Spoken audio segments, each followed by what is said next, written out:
আৰক্ষীৰ একোজন গৃহৰক্ষী আছিল কৰ্মৰত, তেওঁলোক মানে অন ডিউটিত ঢুকাই থাকিল। সেইকাৰণে মানে আমাক প্ৰশিক্ষণটো লাগে আৰু অতি সোনকালে যে প্ৰশিক্ষণটো দিয়ে, আমাৰ ল'ৰা ছোৱালী মানে বহুত অসুবিধা হৈছে। আজি সৰু ল'ৰা ছোৱালী ঘৰত থৈ এনেকৈ ধৰ্ণা কাৰ্যসূচীত বহিব লগা হৈছে। তাতকৈ বিষয় আৰু কি ক'ম, বিশেষ আৰু ক'ব লগা একো নাই। মানে অতি সোনকালে প্ৰশিক্ষণৰ ব্যৱস্থাটো কৰিব লাগে। তেওঁ গৃহ বিভাগক মানে আমি ধিক্কাৰ দিছোঁ। যদি এই বিভাগটোত একো মানে পেঞ্চনে নাই বা কি একো হেৰিয়ে নাই, এই বিভাগটো তেওঁ মানে উঠাই দিয়ক। সেইটোৱে মানে আমাৰ মানে সৰল মিনতি। তেওঁক বাৰম্বাৰ আমি নিউজ চেনেলৰ যোগেদি অনুৰোধ কৰিছোঁ যে আমাক অতি সোনকালে প্ৰশিক্ষণটো দিব লাগে। এয়ে ক'বলগীয়া, আৰু বিশেষ আৰু ক'বলগীয়া মন নাই আৰু। চাওক, আজি আমি বিগত সময়ছোৱাতো আমি এই মৃত গৃহৰক্ষী পৰিয়ালৰ বাবে আমি বহুতবাৰ মানে অসম চৰকাৰৰ মাননীয় মুখ্যমন্ত্ৰী মহোদয়ক লগতে বিভাগীয় কৰ্তৃপক্ষক আমি দাবী জনাইছোঁ যে যিসকল কৰ্তব্যৰত অৱস্থাত অসমৰ গৃহৰক্ষী ভাই বন্ধু আমাৰ ঢুকাই গৈছে, তেখেতসকলৰ পৰিয়ালৰ উপযুক্ত সদস্যক অসম গৃহৰক্ষী বাহিনীৰ প্ৰশিক্ষণৰ জৰিয়তে গৃহৰক্ষীৰ কৰ্তব্য কৰাত মানে সহায় কৰক, আৰু সেই কৰ্তব্যৰ জৰিয়তে তেওঁলোকৰ দুখীয়া পৰিয়ালটি ল'ৰা ছোৱালীহালক দেশৰ সুনাগৰিক তথা বৃদ্ধ পিতৃ মাতৃক ভৰণ পোষণৰ ক্ষেত্ৰত এটা সহায়ক হ'ব। কিন্তু দুখৰ বিষয় যে অসমৰ মাননীয় মুখ্যমন্ত্ৰী মহোদয়ৰ লগতে বিভাগীয় কৰ্তৃপক্ষই আজিলৈকে এই কথাষাৰক কোনো ধৰণৰ গুৰুত্ব প্ৰদান কৰা নাই।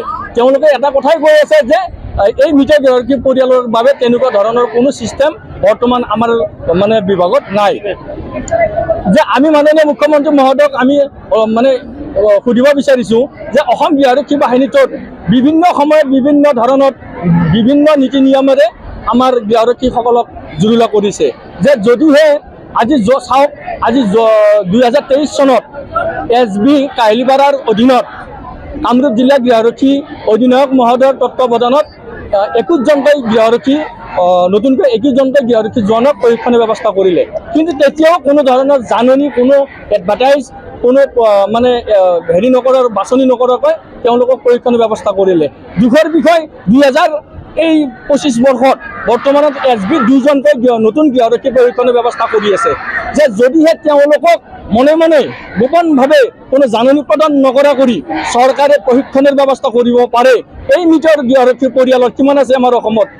150মান, প্ৰায় 150মান গৃহৰক্ষী তেনেকুৱা পৰিয়াল আছে। তেওঁলোকৰ পৰিয়ালৰ উপযুক্ত সদস্য এজনক গৃহৰক্ষী বাহিনীত গৃহৰক্ষী প্ৰশিক্ষণ দি তেওঁলোকক সংস্থাপিত কিয় কৰিব নোৱাৰে?